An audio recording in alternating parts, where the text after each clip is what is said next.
Well, good afternoon. This is Friday, September 4th, 2015. This is Michael from Scottsdale, Arizona, beautiful Scottsdale, Arizona.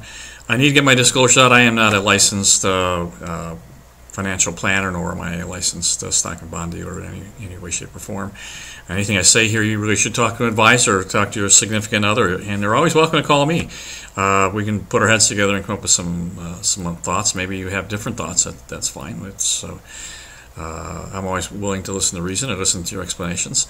But however, I am an investment broker. I've done this for a really long time here in Arizona, and I'm pretty well versed with most of the other asset classes. So, listen, a couple things that are bothering me. I want to go over this with you again. I have been absolutely correct. I've been asking for the last 6 or 7 or 8 months to get out of the stock and bond market. Take your profits, put some in cash, put half in cash, but the other half should be allocated to real estate. I know some of this is in the pension funds. You can take your money into pension funds and allocate real estate. We just have to do some extra paperwork, but it certainly can't be done. And typically, we would not say that you'd want to put real estate in a pension fund because real estate's a tax-advantaged asset class. But it's so compelling at this point that it's really something that you really need to consider. But I've been absolutely correct. I think we're running into trouble. I think now we're getting to the point where it's not only take the profits off the table. I think it's time to start being concerned about preserving your assets, preserving your wealth. I think you're going to get a little bit of a bounce coming up. You should get some backup, but you're not going to go to new highs in the stock market. And then she's coming down really hard. It's going to go down really hard. I mean, that's just my thoughts. Everybody has their thoughts. This is mine. You can talk to your own advisor all you want, but I think that there's a lot of risk out there. It's not buy the dips, it's sell the rips now. So if it goes up, people are selling into the rallies. They're not buying into the dips. So it's a fundamental change in the psychology of the marketplace. And quite honestly, if you look around the world, you can see it's very, very good reasons for that. I mean, things are slowing down. China's slowing down. I mean, we've been talking about China here for the last 6 or 7 or 9 months, a year. 2013, we started taking money off the table from our marginals because we were concerned about what was going to happen. It's taken a year and a half. These don't start overnight. We're in a really good cash position. We've sold all our marginal properties. But here's what we think you should do. At this point, I want to just ask this one question. What happens if Monday morning you wake up and the stock market is poised to drop 1,000 points? What are you going to do? It could happen. You know that could happen. So we're going to be fine because we are not in the stock market. Anything that we have, we're in inverse relationships with, and we have some short on some of the stock market, not much. And most of our stuff is in real estate, and it's income producing. So whether or not it goes up or down, we're going to have cash flow crop each and every month. That's what I'm telling you to do. Now, I have people that call from overseas, both Europe and in Asia. And quite honestly, if I were you, I'd want to get my money wherever that's at. And you can't put it in the stock and bond market anymore, so it needs to go into real estate. It needs to be here in the United States. So let's get some places that are really, really good. I mean, Dallas is good. Houston's good. Southern California is very good. Las Vegas is very good. Florida is very good. But right here, I can talk really intelligently about here in Arizona is we're going to benefit like mad from California's troubles. California, of course, is just in huge economic financial troubles, and they're losing jobs. Illinois is losing 60 jobs every single day. Every single day they lose 60 jobs, and it's going to accelerate to get worse. Those jobs go somewhere. If they don't go overseas, they come somewhere here in the United States. And here in Arizona, we sit right next to California. We're going to get a lot of their jobs. So we're looking to actually grow. California's trouble. We're going to get an awful lot of their population. We're talking about increasing our population here 1 million people next 10 years. But I've seen some surveys saying 3.5 million. So we're going to grow from 4 to 5. That'd be just phenomenal. If we went from 4 to 7, it would be just off the walls. But we're in a growth mode. Have a couple of years of trouble, but we're going to be growing. So I think your assets, if you bring your assets here to Arizona, buy some real estate. Now we're talking about buying some things that are going to cash flow.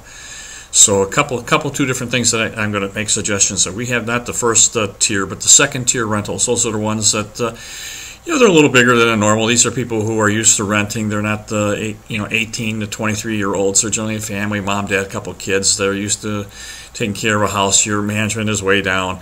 They're generally more established. They'll stay with you a lot longer. I'm going to suggest that you look real hard at something like that.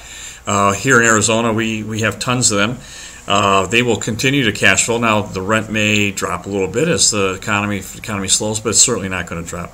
In 2008, when we were just dying here, rent went down about 15%. That is all. But then so did taxes, so did maintenance, so did vacancy factor, so did insurance. So a lot of these things got mitigated. So what I'm telling you is that you want to get your money out of stock and bond market. Take half of it off the table. Take half. And put some away. Put some in cash. You want to have some cash. But we need asset preservation. So if you bring it here, I'll take very good care of you. My group will take very, very good care of you. And we'll buy some really good properties that are going to grow. We look at a 5-year hold. I own properties, the same properties, for over 30 years. And a cash flow. So why would I get rid of them? And we're talking about growth. We're still going to have growth. We're looking at growth in a few years. So if you can get your money out of the stock and bond market, take that profit off the table. I would allocate that money into real estate. That gives you 5 or 6 different locations in the United States, but here in Phoenix, it's absolutely terrific. And we can get you some very conservative rentals, very similar to like a very conservative CD. It's not insured, but it's very conservative. You don't make a whole lot of income on them, but they're really safe. They're secure.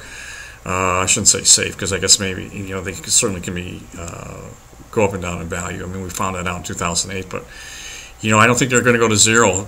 Some of your stock market can go to zero. So we'd like to see you do that. Also here in Scottsdale, one of the premier communities in the United States, just absolutely stunningly beautiful. We have homes from 800 to $1 million, $3 million, $4 million, $5 million that are just off the chart, just stunningly gorgeous. On golf courses, gated communities, roving guards with security, just stunningly beautiful. Sunny 335 days out of the year, 185 golf courses, and these homes will maintain their value.